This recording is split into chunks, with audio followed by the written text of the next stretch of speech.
Hello everyone, welcome back to my channel. আমরা সবাই মিলে যাচ্ছি সিমলা মানালি, আর আমরা চলে এসেছি স্টেশনে। তো আমাদের ট্রেন রাত্রি 12টায় ছিল, তো আমরা আসানসোল টু কালকা যাব। ট্রেন সময় মতো ছিল, ট্রেন চলে এসেছে, আমরা ট্রেনে চেপেও গেছি। আর এখানে আমরা 7 জন মিলে যাচ্ছি।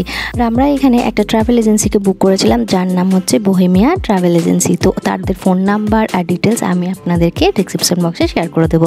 প্রায় 28 ঘন্টা জার্নি করার পর আমরা ট্রেন থেকে কালকা স্টেশনে নেমে সে কালকা থেকেই আবার টয় ট্রেন নিয়ে নিয়েছি। এবার টয় ট্রেনে করে আমরা চলে যাব সিমলা।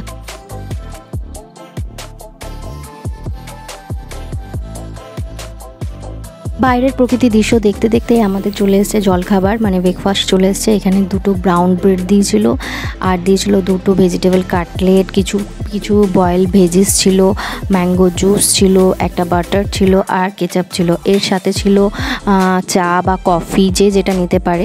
তো এখানে সার্ভিস খুব ভালো ছিল, আর খাবার দাবারও খুবই সুন্দর ছিল। যদিও আমি টেস্ট করিনি, বাট আমার হাজব্যান্ড বলছিল খুবই ভালো খাবার দাবার ছিল।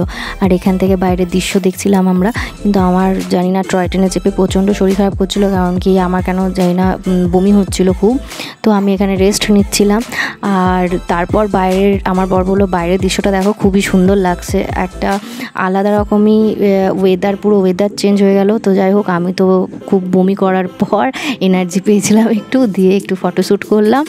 তারপরে আমরা চলে এসেছি আমাদের স্টেশনে, আমাদের গন্তব্যস্থলে আমরা পৌঁছে গেছি। আর বাইরের স্টেশনের ভিউটা দেখুন, খুব সুন্দর। তো এখান থেকে আমরা চলে যাব আমাদের হোটেলে। আমাদের হোটেল আগেই বুক করা হয়ে গেছে, আর বাইরে আমাদের জন্য ট্যাক্সিও ওয়েট করছে। তো আজকের ভিডিওটা এখানে শেষ করলাম, দেখা হচ্ছে নেক্সট ভিডিওর সঙ্গে। টাটা।